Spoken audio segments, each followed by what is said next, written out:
Hi everyone, welcome to Lecture 2 in Module 4 about how technology transforms work. So in the previous video, we took a look at the nature of work and the relationship between division of labor and social structure. And we talked a little bit about the philosophical ideas about the nature of work and how all of these things come together. What we're going to do now is take a look at the ways in which jobs and the economy and how technology has changed the patterns of work throughout time. So using everything that we've learned as a structural basis for what we're going to address now. So we're going to chat a little bit about economic globalization.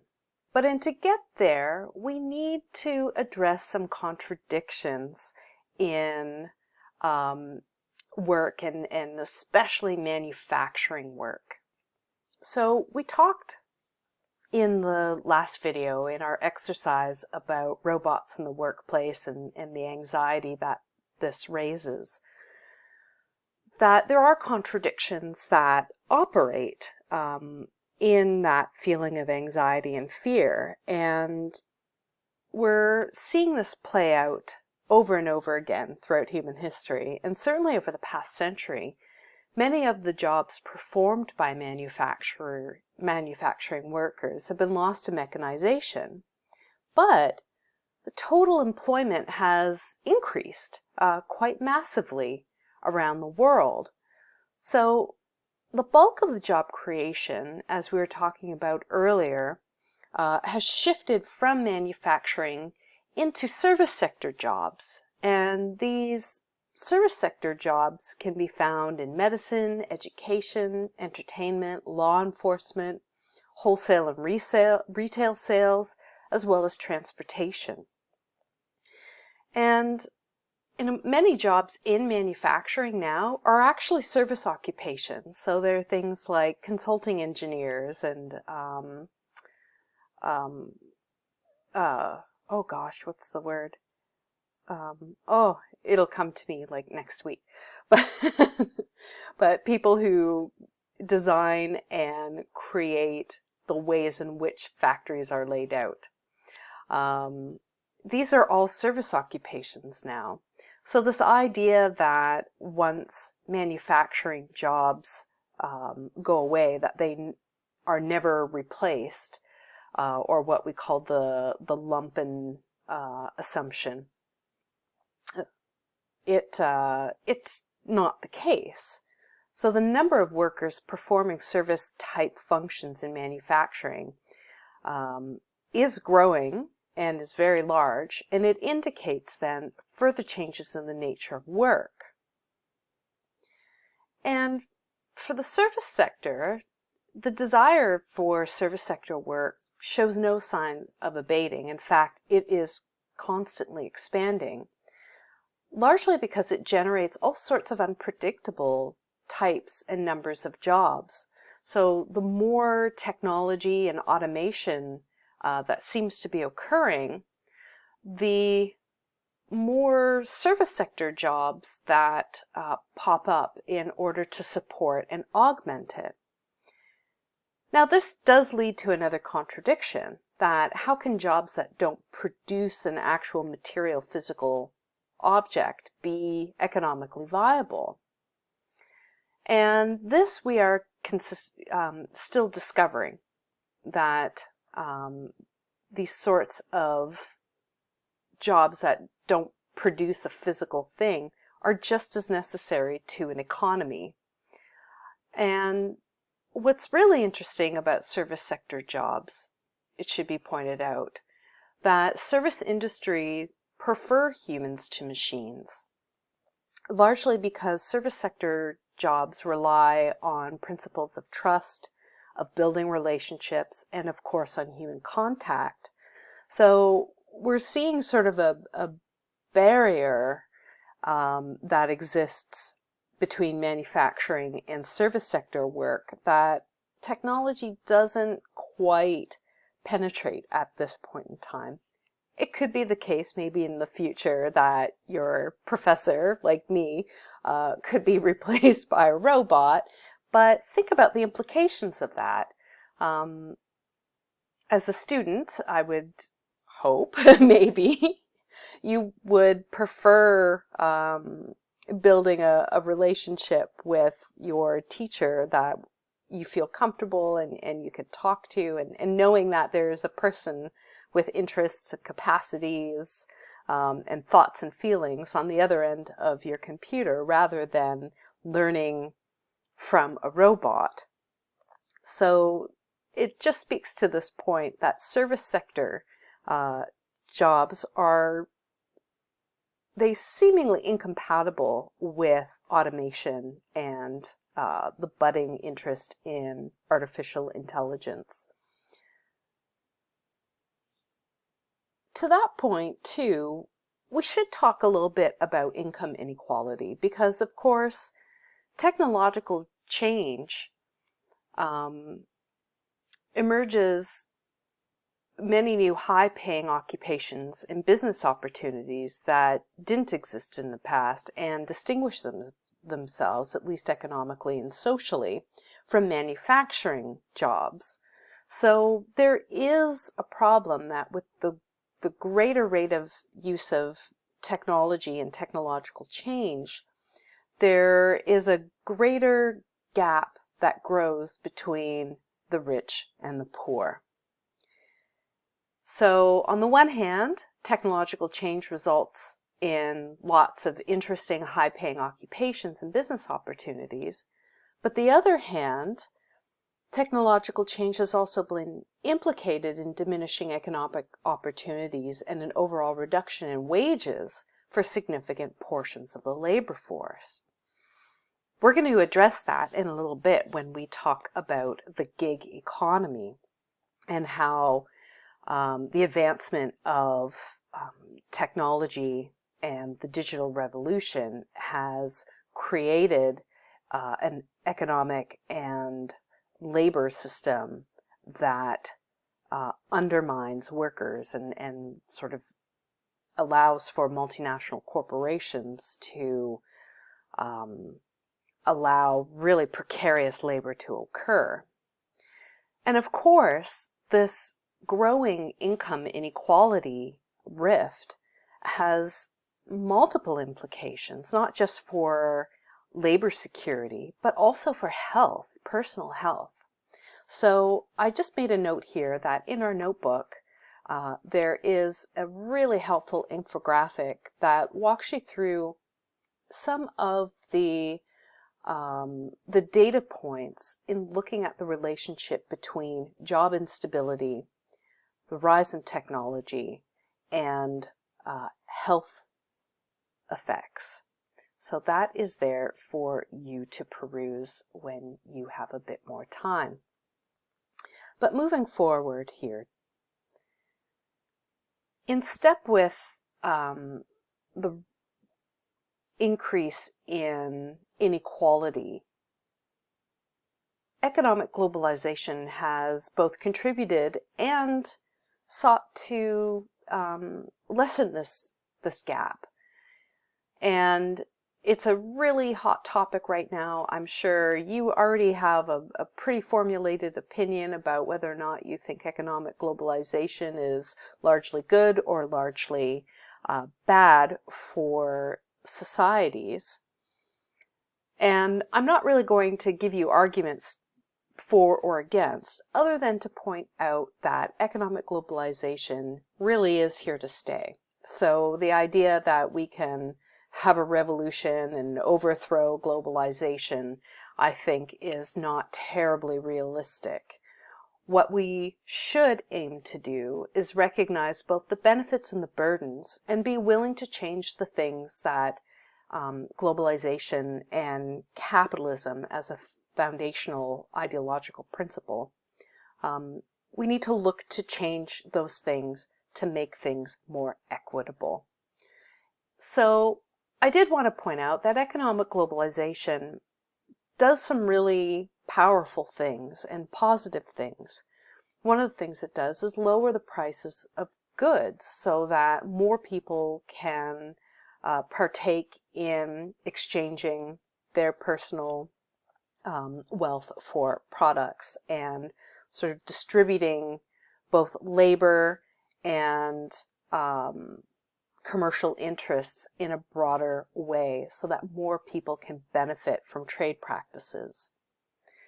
Another thing that globalization has enabled us to do is facilitate the diffusion of technology as well as ideas about how to use technologies in all sorts of different ways.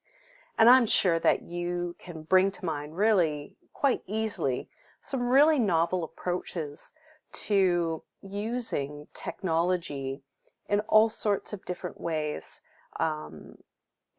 A nice example, I think, here is the use of the mobile phone in some rural parts of African countries where there isn't a banking system per se, that there's no going to the ATM or to the banking location of your choice in some rural areas. So the mobile phone has enabled rural people to be able to access banking services that would help them run their businesses and manage their day-to-day lives. So this is one example of how technology is able to facilitate that, all because of the sharing and the trade mechanisms within economic globalization. Now, that isn't to say that there are not fundamental problems with the ideology of capitalism that undergirds economic globalization. And to that end, in our notebook, I have included a video. Oh, where'd it go? Oh my goodness, I did not include it. I will have to do that very soon. Look for it right here. I'm so sorry.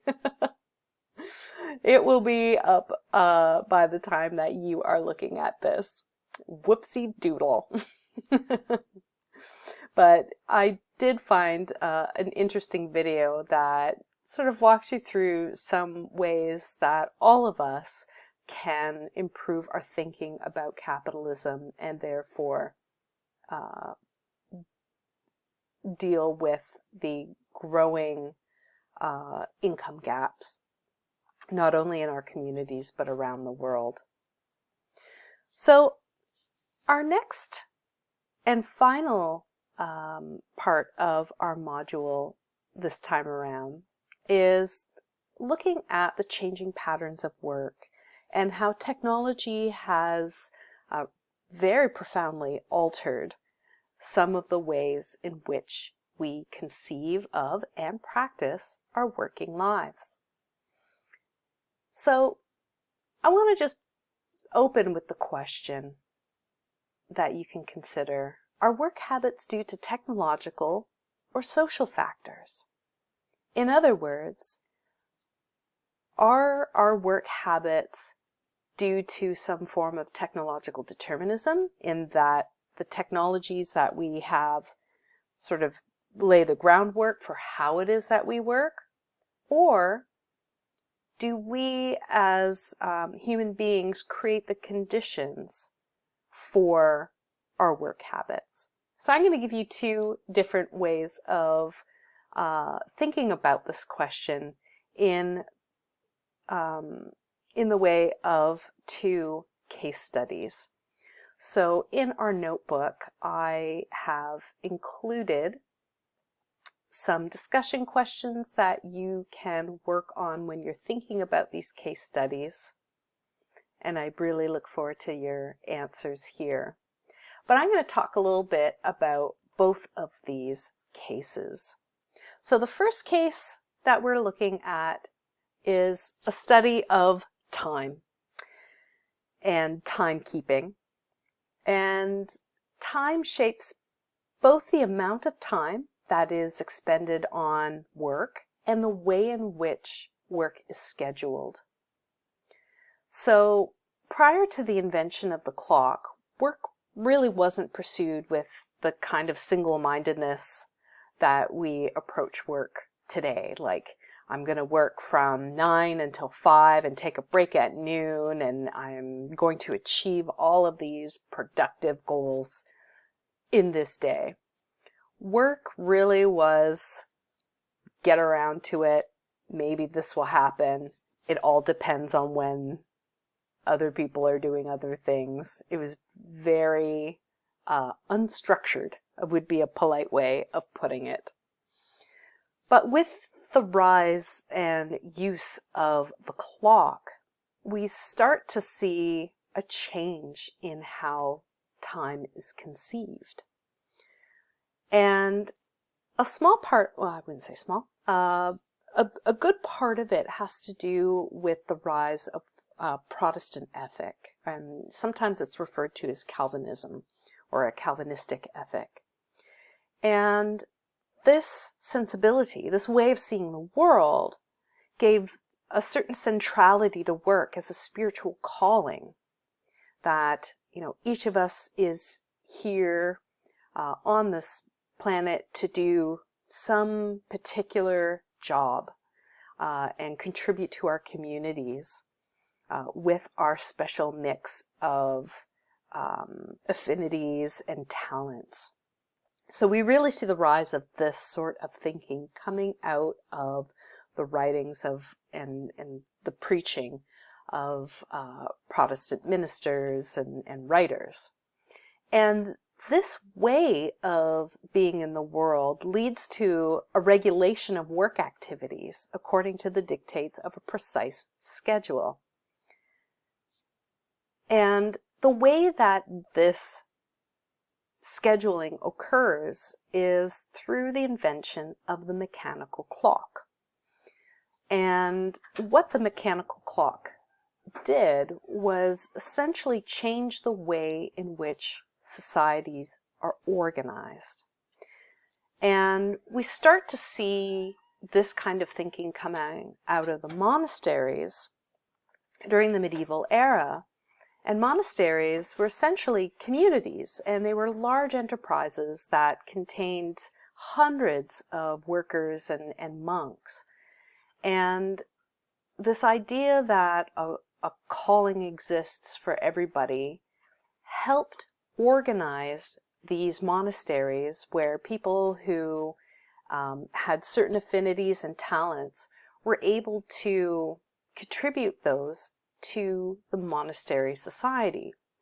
So in order to be able to manage this, some very practical, implementable things needed to occur, like having a schedule in order to coordinate not only the patterns for the religious services and observances, such as prayers and masses, which are important parts of being in a monastery, but also the day-to-day boring things like who's cooking what, and who's doing the laundry, and who's going to sweep the floor or clean the latrines, and all of the unglamorous parts of being a human being.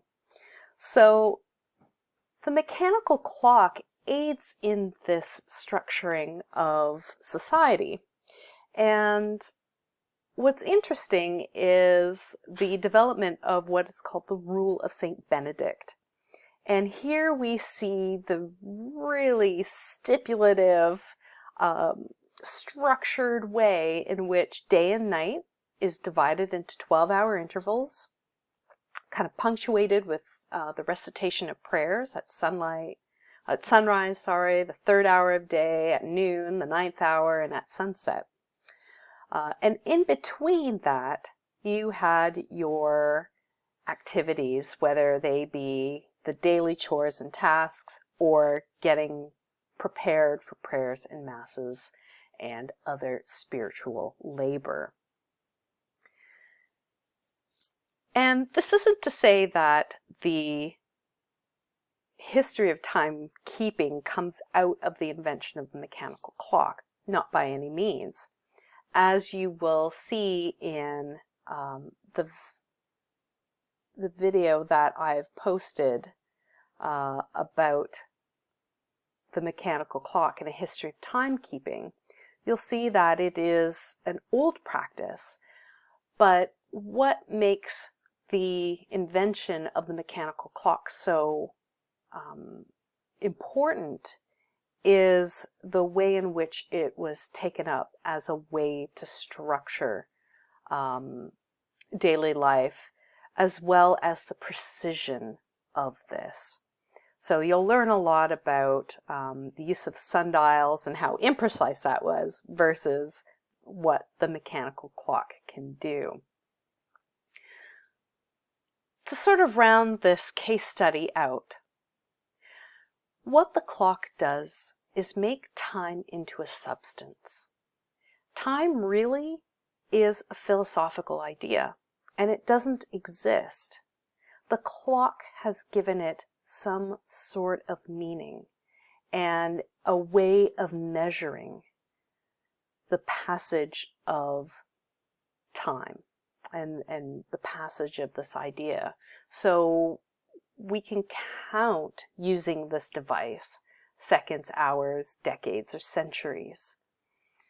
All that we can experience is the passage of time, but time isn't a thing in the world. It's a way of thinking about the world and our experience in it. But what these units of measurement do is give real substance to this abstract idea of the passage of, or a measurement of, perception.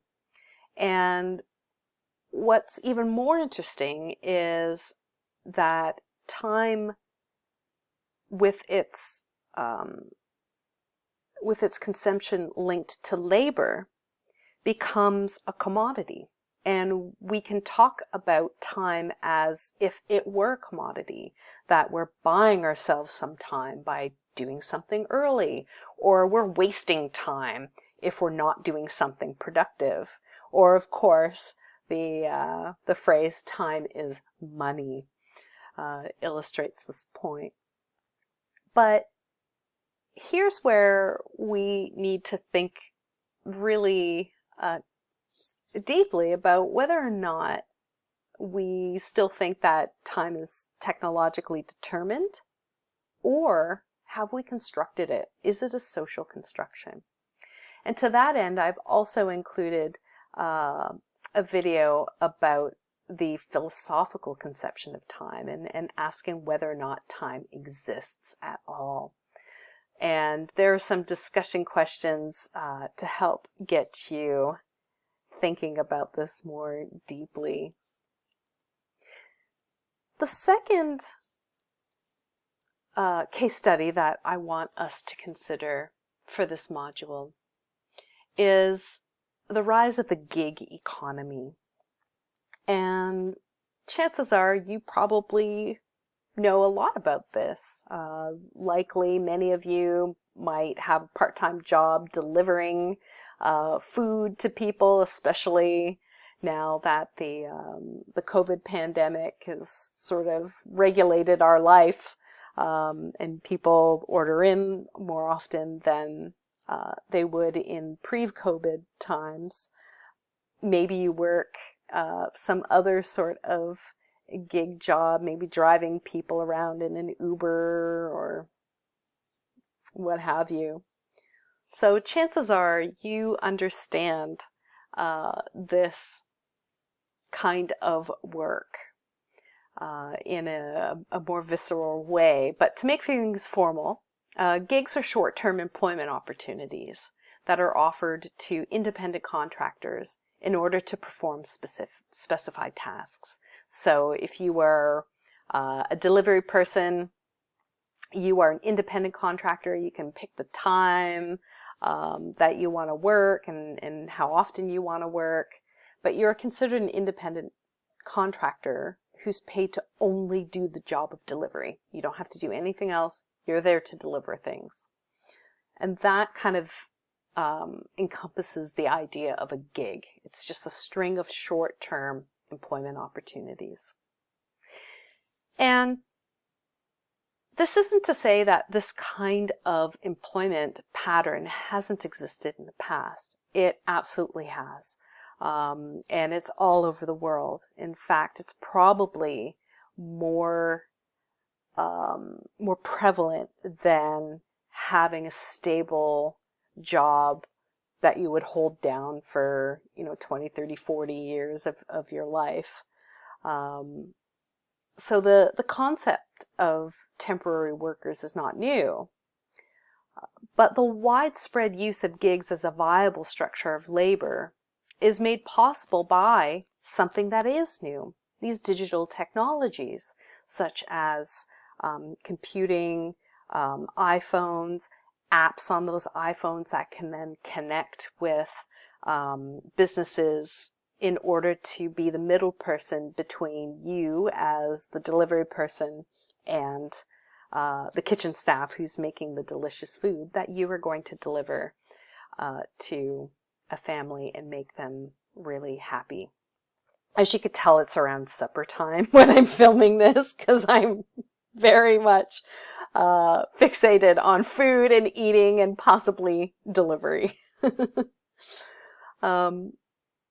But to add to this point about the newness of this pattern of labor, there also needs to exist certain social, political, and legal structures. And what we're seeing is with the rise and power of multinational corporations, this kind of temporary labor structure in this gig form is easier to maintain and becomes a viable way of legitimating labor.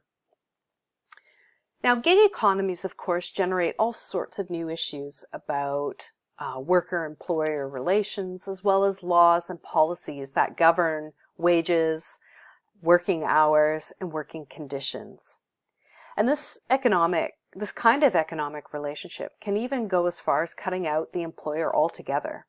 So, a ready example of this is the Airbnb, where a customer communicates via an app directly with the owner of a property in order to organize a stay and the exchange of money. So you don't even need to go through any other sort of employer. It's completely cut out of it. So we're seeing a radically different way of conceiving temporary working status. Now, when you head on over to the notebook, there is, of course, 2 little videos that you can watch. One that sort of talks about the pitfalls and perils of the gig economy, and another piece that looks on how to fix the gig economy and the important aspects of what can be done to essentially resist the negative effects that come from this form of labor practice. So there's a few questions for you to work through. Here you are responding to any 3 in the little comment box here. So we're going to wind down now, and what I'd like for you to do is think about the question that we posed at the beginning of this segment again. Where is your thinking about our work habits? Are you more inclined to think that technology sets the pattern of work? Or perhaps you are inclined to see that social factors are what shapes our labor practices and how we go about working. And that pretty much sums up what we are going to learn for this module this time around. Of course, there's so many other really fantastic topics that I could address, but we need to keep ourselves focused on some of the main issues rather than go off in too many different directions. But that's what the little discussion breakouts are for. And the last thing that you'll be doing in our notebook is a little module review where you get to matchy terms with their definitions. And just a quick reminder that week 9 are your meditation assignment are due. So get that assignment in Friday, November 20th. And remember, keeping in mind the layers of feedback that you would like to be have. All right, my friends, that sums up our module for this time around. I hope some ideas were stirred, and yeah, that's about it. So, thanks for listening.